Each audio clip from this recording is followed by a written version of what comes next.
ऐसा कोई व्यक्ति जो अपने काम को करने से पहले 10 लोगों से पूछता है, 10 लोगों से राय लेता है और बहुत सी चीज़ें उस तक सही भी आती है, लेकिन उसको इग्नोर करके फिर और 10 लोगों से पूछता है।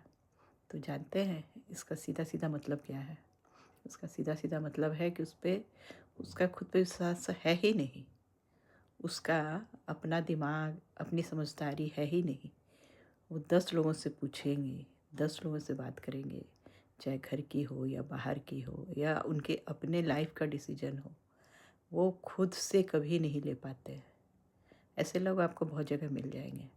आपके अ, नॉलेज में या आपको इस तरह के क्वेश्चन पूछते हुए और आपने सही राय दे दी उसे, तो उस पे भी वो विश्वास नहीं करेंगे। फिर वो 10 लोगों से आगे से पूछेंगे और इस तरह के लोगों को धीरे-धीरे सब लोग जानने लग जाते हैं और भविष्य में 1 बार, 2 बार, 3 बार उसको सही राय देंगे, सही बातें समझाएँगे और उसके बाद इग्नोर करने लगेंगे कि नहीं मुझे नहीं पता, तुम ही समझो।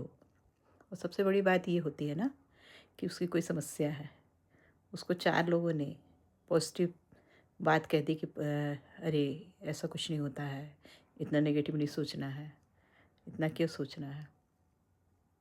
तो वो सुन लेगा लेकिन कुछ कहेगा नहीं। लेकिन यदि 10 लोगों के में एक आदमी ने भी उसे कह दिया कि नहीं इससे ये समस्या है, यदि ऐसे करोगे तो देखो इतना बुरा होगा, इसका रिज़ल्ट ये होगा।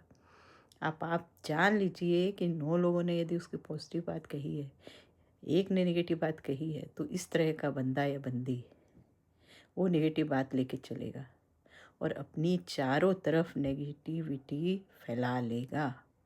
ये आप समझ आइए। तो इसीलिए आप ध्यान रखिए सभी कि आपसे जो बार-बार किसी चीज़ की राय लेता है, आप सही राय देते हैं, उस पे वो अमल नहीं करता है और बहुत सारी बातें इधर-उधर से आप सुनते हैं। तो ऐसे लोगों को राय देना बंद कर दीजिए, उनसे थोड़ी दूरी बना लीजिए ताकि उसकी नेगेटिव बातें आप तक ना पहुँचे, क्योंकि दूसरे की नेगेटिव बातें आप सुनेंगे, दूसरे के नेगेटिव थॉट आप तक आएँगे, तो आपके चारों तरफ भी वैसा ही माहौल बन जाएगा। उम्मीद है मेरी बातें आप लोगों को समझ में आ रही होगी। समझ में आई है तो लाइक कीजिए, सब्सक्राइब कीजिए। Thank you.